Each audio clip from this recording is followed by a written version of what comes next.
న్యూస్కి స్వాగతం. రమేష్ బిర్యానీని బుధవారం నెల్లూరు వేదాయపాలెం చంద్రమౌళి నగర్లో టీడీపీ రాష్ట్ర అధికార ప్రతినిధి కోటమిరెడ్డి గిరిధర్ రెడ్డి చేతుల మీదుగా ఘనంగా ప్రారంభించారు. సందర్భంగా రమేష్ బిర్యానీ హోటల్ నిర్వాహకులు రమేష్ మాట్లాడుతూ, నెల్లూరు వేదాయపాలెంలో బిర్యానీని బండిపైన నిర్వహిస్తున్నామని, కస్టమర్లు మమ్మలను ఎంతో ఆదరించారన్నారు. చంద్రమౌళి నగర్లో మటన్ బిర్యానీ, చపాతీ ఐటమ్స్ లభిస్తాయన్నారు. ఈ హోటల్ ప్రారంభోత్సవానికి వచ్చేసిన టీడీపీ రాష్ట్ర అధికార ప్రతినిధి కోటమిరెడ్డి గిరిధర్ రెడ్డికి టీడీపీ నాయకులకు ప్రత్యేక ధన్యవాదాలు తెలుపుతున్నామన్నారు. ఈ కార్యక్రమంలో బంధువులు, స్నేహితులు, శ్రేయోభిలాషులు అధిక సంఖ్యలో పాల్గొన్నారు.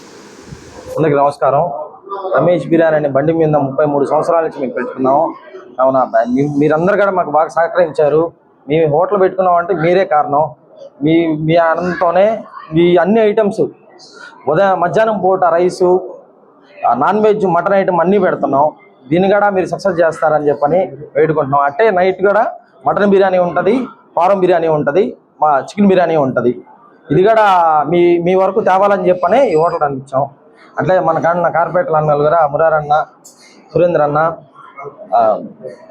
పురుషోత్తం అన్న, వీళ్ళందరూ కూడా వచ్చి బాగా కార్యక్రమం సక్సెస్ చేశారు. వీరన్న వచ్చాడు, ధన్యవాదాలు. బాగా ప్రోగ్రాం బాగా సక్సెస్ అయింది. నెల్లూరు ప్రజలందరికీ ఈరోజు వేదాయపాలెం రమేష్ బిర్యానీ అనే హోటల్ ఓపెన్ చేశాము. దానికి ముఖ్య అతిథిగా మా కోటమిరెడ్డి గిరిరెడ్డి గారి వచ్చినందువల్ల చాలా ధన్యవాదాలు. ఇలాంటి హోటళ్ళు ఇంకా మరెన్నో మా రమేష్ అన్న వాళ్ళు పెట్టాలని కోరుకుంటూ